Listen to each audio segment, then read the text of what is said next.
You know, some stories in war are so quietly extraordinary that they almost vanish under the thunder of tanks and the roar of bombers.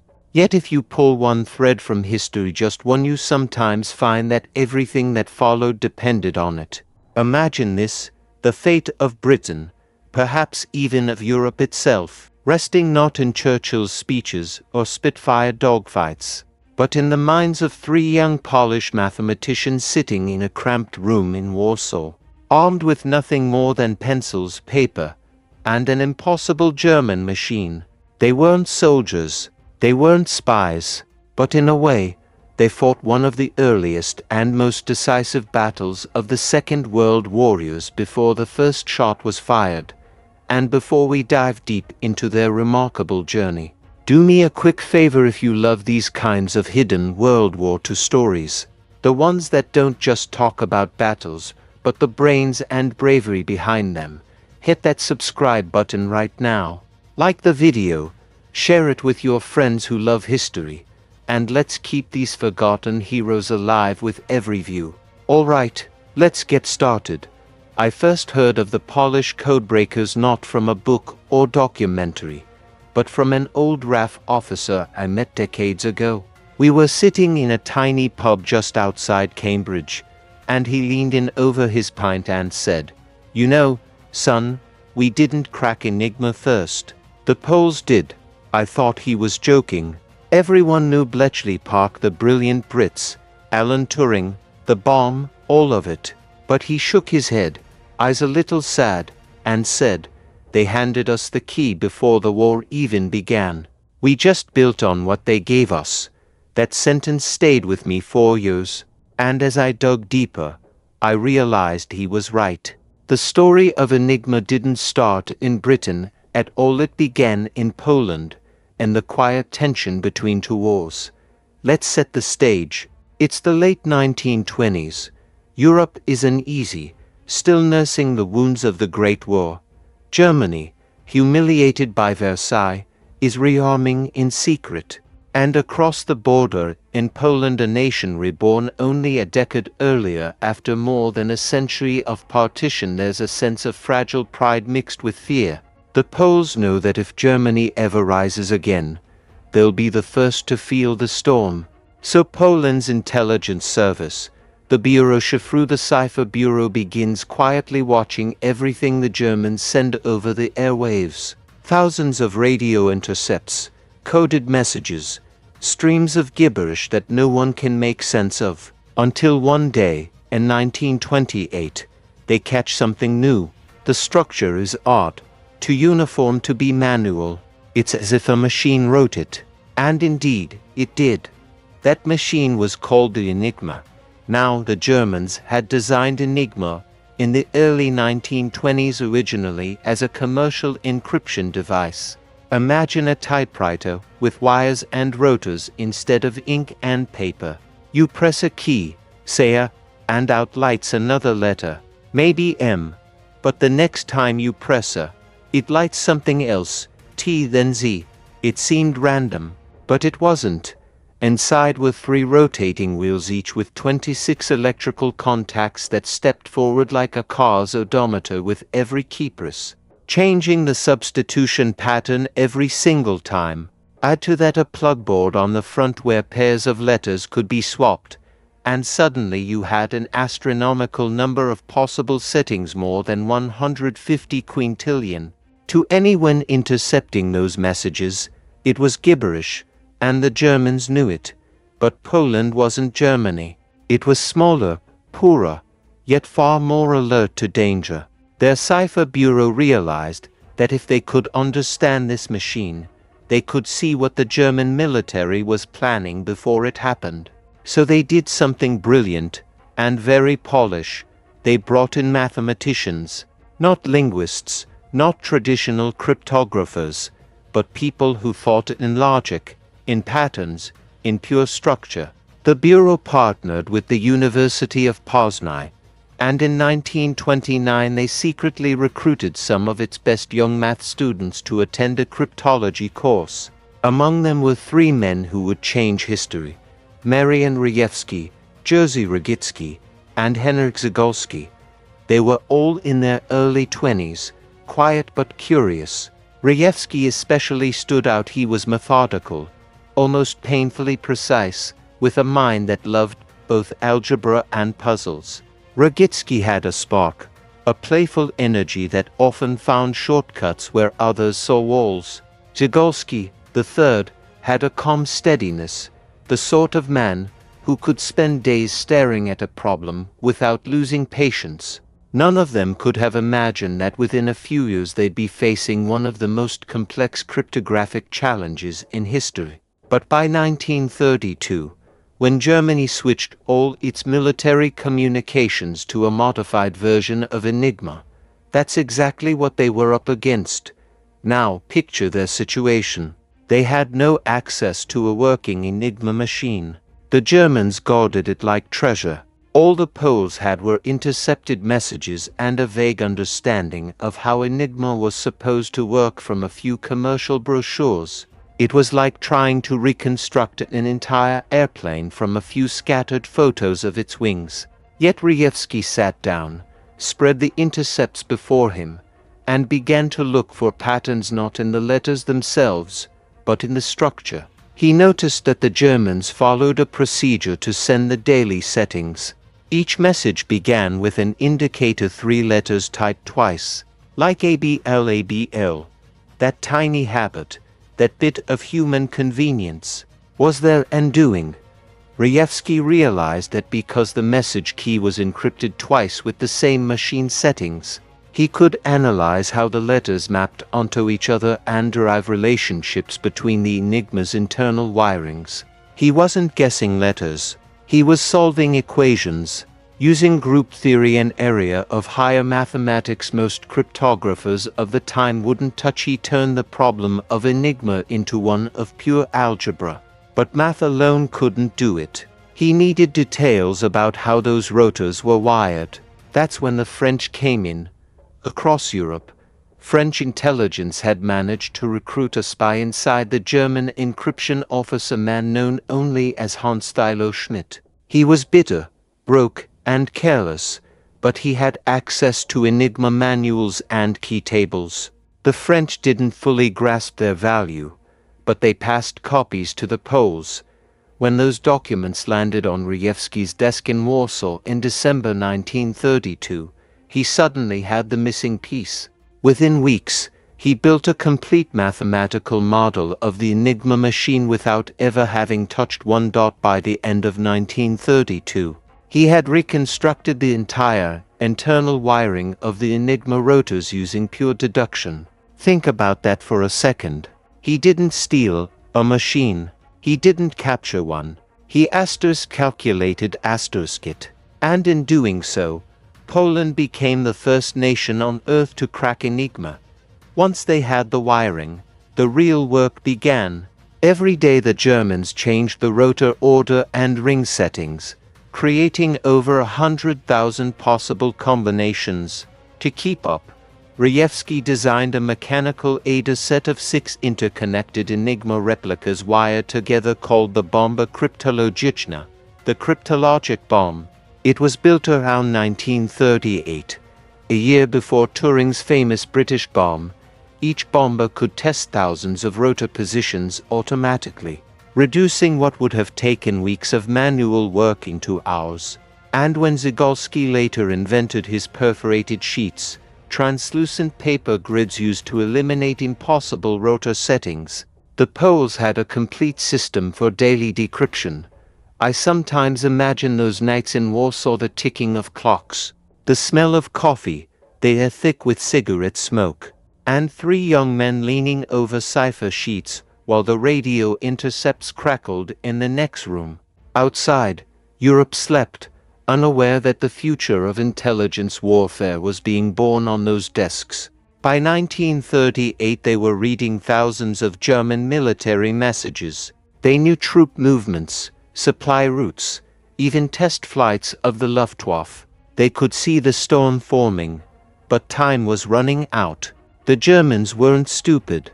By 1938 they began modifying Enigma, adding 2 extra rotors, changing operating procedures, tightening discipline.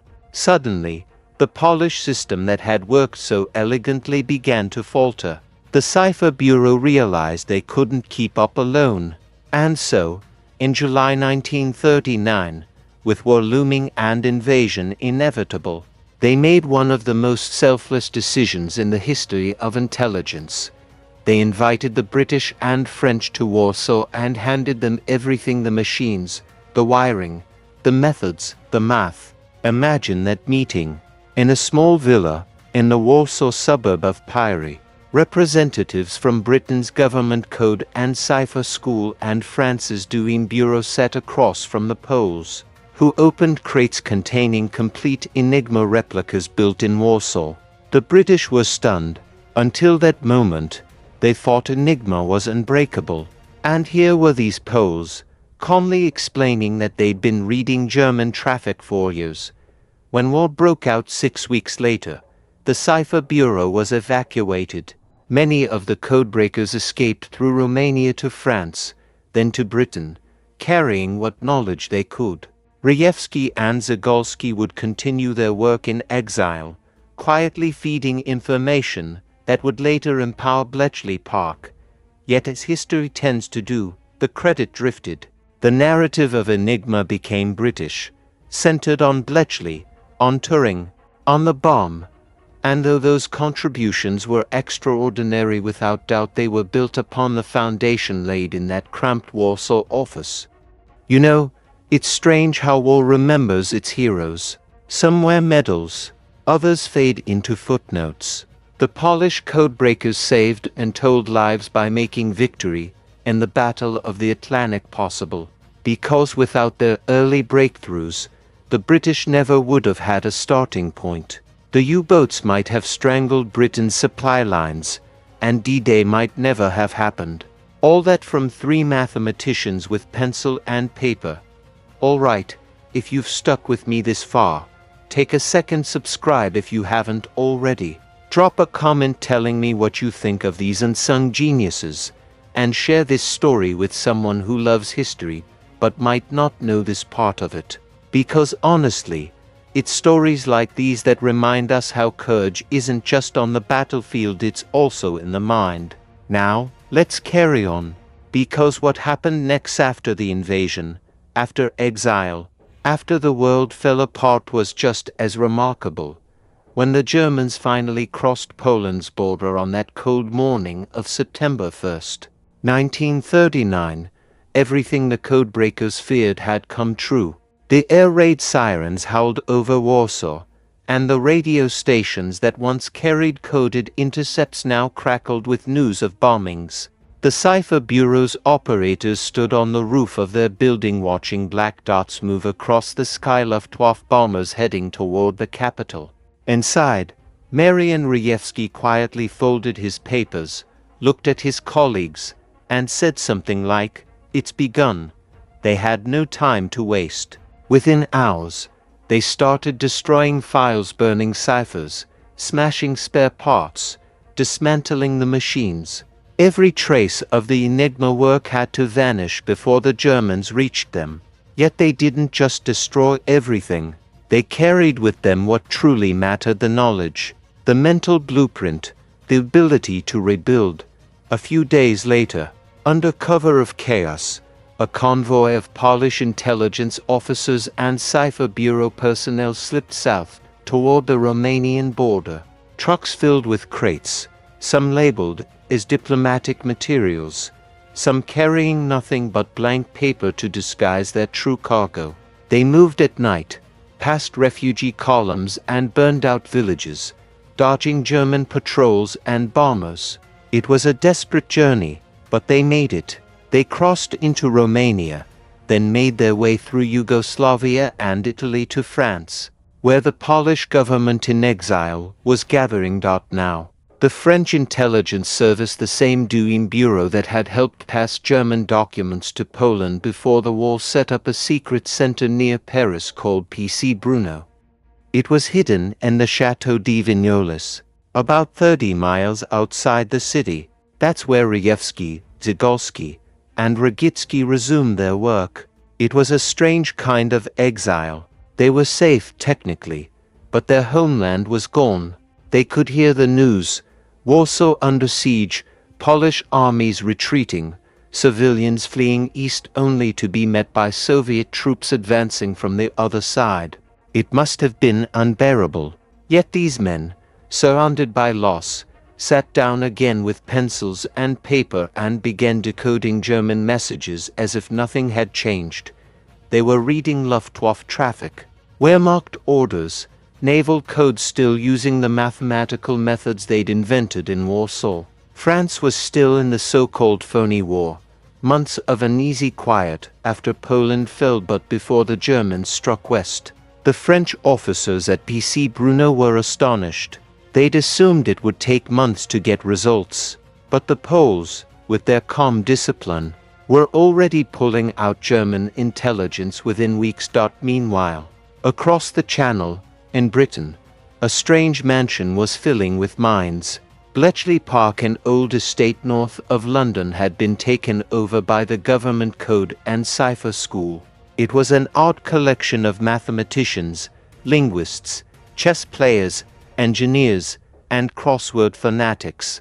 One of them was a quiet, brilliant man named Alan Turing, who had just begun exploring mechanical ways to break Enigma messages. But when the British finally received the full polished documentation, the rotor wirings, the procedures, the concept of the bomber, they realized how far ahead the Poles had been.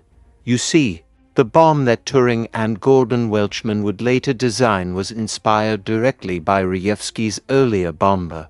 Turing refined it, expanded its logic, and adapted it to the more complex naval Enigma that had additional rotors and plugboard variations. But the foundation, the understanding of Enigma's structure, came straight from Warsaw. Without that head start, Bletchley might have spent years just figuring out the wiring before even starting to break messages. And in wartime, years mean lives. Back in France, though, danger was closing in again. By early 1940, Germany was preparing to invade the West. The Poles at PC Bruno worked tirelessly, often under blackout conditions, sometimes interrupted by air raid drills. One of them, Rejewski, who had always been the most spirited of the three, volunteered to travel to North Africa for liaison work. On the way back, his ship, the SS La Mercia, was caught in a winter storm in the Mediterranean. It went down with all hands. He was only 29. Rejewski and Zygalski were devastated. They didn't even know where his body lay, only that the sea had claimed him. 4 years afterward, they'd keep his memory alive in silence, rarely mentioning his name aloud, but never forgetting his laughter. When the Germans finally invaded France in May 1940, everything unraveled fast. PC Bruno evacuated in panic, papers packed in trunks, machines disassembled in minutes. The staff split up. Some made it south toward Vichy, France. Others were caught. Rejewski and Zygalski escaped once again, crossing through the chaos into the unoccupied zone. There, the French intelligence service re-established a new center near Uzes, codenamed Cadix. It was smaller, more hidden, but the mission was the same: read the enemy's mind. It's astonishing. Really, by this point, the Poles had been in continuous flight for more than a year, working in exile, always one step ahead of disaster. Yet they never stopped decoding. At Cadix they trained new agents, maintained contact with London, and kept reading messages. Even after France officially surrendered, they continued undercover, protected by sympathetic officers who risked their lives to keep the work going. Meanwhile, in Britain, Bletchley Park was growing into a small city of secrets. Hundreds of huts, thousands of personnel, endless streams of intercepts pouring in day and night. Turing's bomb machines, built by the British Tabulating Machine Company, began to hum and click by the dozens, testing Enigma rotor settings in parallel. The work was exhausting. Shifts ran around the clock, messages decoded one after another, each revealing a little more about German operations. The Royal Navy could now reroute convoys, avoid U-boat packs, and strike back with precision. It's no exaggeration to say that the Battle of the Atlantic was turned by intelligence born in those early Polish equations, but the Poles at Cadix didn't live to see the full fruit of their labor. In 1942, after 2 years of underground work, Cadix was compromised. The Gestapo was closing in. Once again, Rejewski and Zygalski fled, this time through Spain, crossing the Pyrenees on foot in winter. They were caught by Spanish authorities and imprisoned briefly in terrible conditions before finally making their way to Gibraltar, where British intelligence recognized who they were and arranged passage to London. Imagine that moment. Two men, thin, exhausted, clothes torn, stepping onto British soil after years of flight and exile. They were greeted politely, even warmly, but the war machine had moved on. Bletchley Park was now vast, secretive, compartmentalized.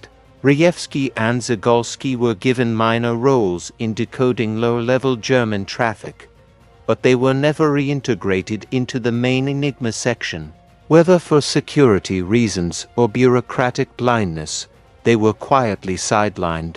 They worked dutifully, silently, grateful to be contributing in any way. But deep down, they knew their great chapter had already been written. When victory finally came in 1945, the Poles weren't at the celebrations. Their homeland was under Soviet control now, its government in exile ignored by the Allies. Rejewski and Zygalski had lost everything, their families scattered, their country occupied by a new power. They returned to Poland after the war, cautiously, and sure of what awaited them. For years, their work remained classified. The world hailed Bletchley Park and Alan Turing as the heroes who cracked Enigma, while the Poles' contributions vanished into silence. It wasn't malice. Really, it was the nature of wartime secrecy. The British government didn't declassify Enigma operations until the 1970s, and by then, much of the public memory had already solidified. The Polish role seemed like a footnote, when in truth it was the prologue. Rejewski spent the rest of his life as an accountant, quietly raising a family in post-war Poland. He rarely spoke of what he'd done. Only in the 1960s did he begin to write private memoirs, and even then, few believed him at first. Zygalski moved to Britain permanently, teaching mathematics in a quiet corner of England, content but haunted by all that had been lost. Neither man sought fame. They just wanted the truth to be known. And in time, it was, when the British archives were finally opened, historians began piecing it together: the early breakthroughs in Warsaw, the collaboration in 1939, the bombs, the perforated sheets, and suddenly the story of Enigma looked different. Not less British, but broader, more human, a tapestry of minds across borders. Because intelligence isn't about nationality, it's about curiosity, patience, and courage. And the Poles had all three in abundance. What I find most moving, even now, is that they did all this not for recognition, not for power, but out of love for their country, a country that, at the time, was fighting simply to exist. They cracked Enigma not because they wanted to win glory, but because they wanted to protect people. That's a kind of heroism that doesn't fade, you know. Sometimes I imagine Rejewski sitting at his desk in Warsaw in 1932, a young man with a pencil, staring at pages of encrypted letters, trying to find order in chaos. He couldn't have known that those hours of silent concentration would one day help win a world war. But that's history, isn't it? The great turning points often come from quiet rooms, not battlefields. So, if you're still here listening, take a moment, if you haven't already, subscribe to the channel. Leave a comment sharing what surprised you most about this story, because I'd love to hear your thoughts. And share this with someone who still believes that Enigma was only cracked by Bletchley Park. It's time people knew the full truth, the truth that started in Poland, with 3 mathematicians and a dream that knowledge could defend freedom. Now, let's keep going, because there's more to this story yet: the aftermath, the rediscovery, and the long road toward the recognition those Polish heroes finally earned. After the war ended, Europe was tired. Tired of sirens, tired of smoke, tired of secrets.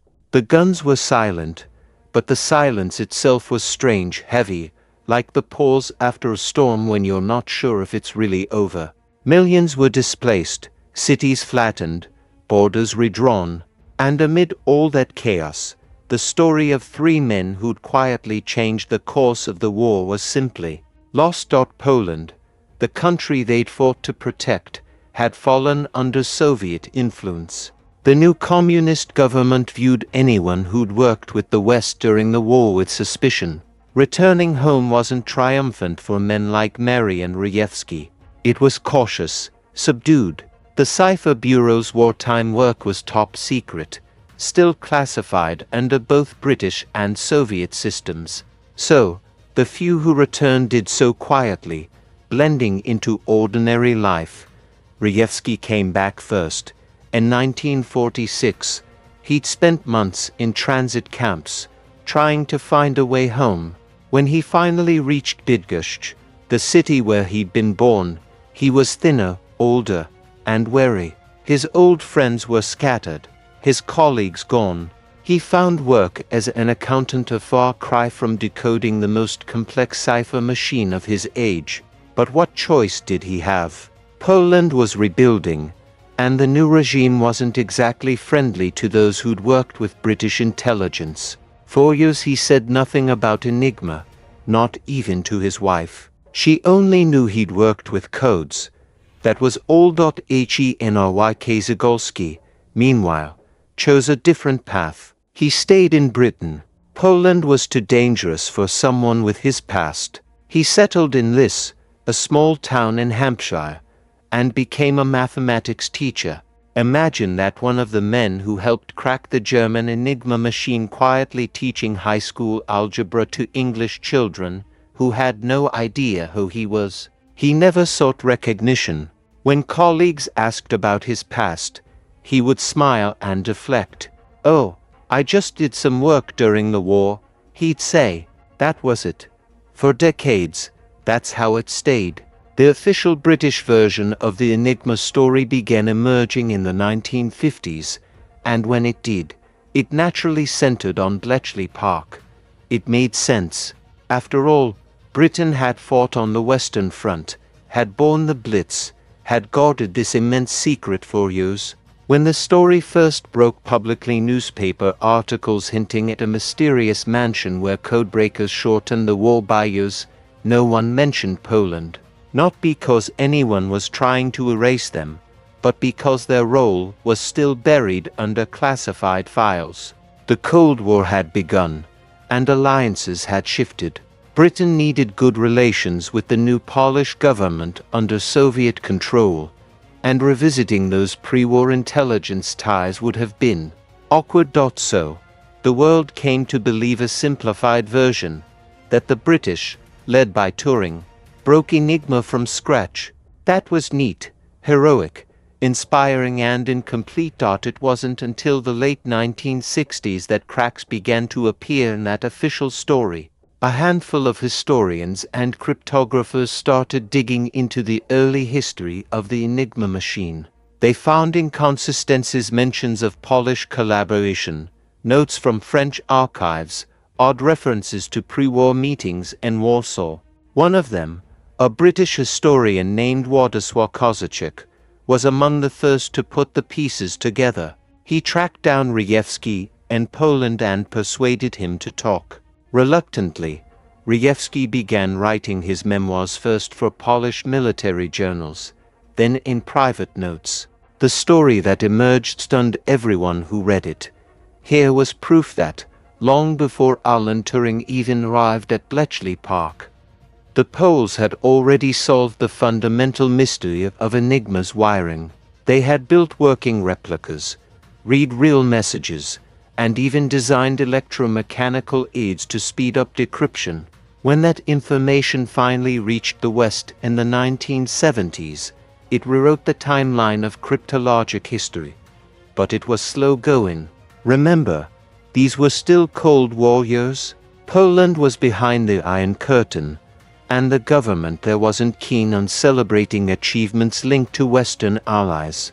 Meanwhile, in the West, Enigma had become part of the British national myth, a story of resilience and intellect under fire. Integrating the Polish contribution into that narrative meant admitting that the miracle of Bletchley Park had started elsewhere. It took time, diplomacy, and humility. By the 1980s, the truth finally began to reach the public. Books started acknowledging the Polish role, first cautiously, then proudly. Documentaries aired interviews with surviving Polish codebreakers, and historians like Gordon Welchman, one of Bletchley's own veterans, publicly credited the Poles. Without their work, he said once, we would have had nothing to build on. I remember when I first saw a photo of Rejewski in an old Polish newspaper. He was sitting at a small wooden desk, papers neatly stacked, a faint smile on his face. The caption simply read, "The man who first broke Enigma. No medals, no parades, just quiet acknowledgement." There was something poetic about it, almost too fitting. The man who had spent his life unraveling secrets was finally himself, revealed to history. Zygalski never lived to see that recognition. He died in 1978, still teaching in England, still modest to the end. His students later said they remembered him as kind, patient, a bit formal. They had no idea he'd once changed the course of world events. As for Rejewski, his final years were peaceful, though marked by illness. He passed away in 1980, just as the Solidarity movement was rising in Poland, a movement rooted in truth and courage, values he'd lived by quietly for decades. He was buried in Bydgoszcz, his name barely known outside cryptologic circles, but history as a way of finding its balance. In 1986, the British government formally recognized the Polish contribution to Enigma breaking. Memorial plaques were unveiled at Bletchley Park and in Warsaw.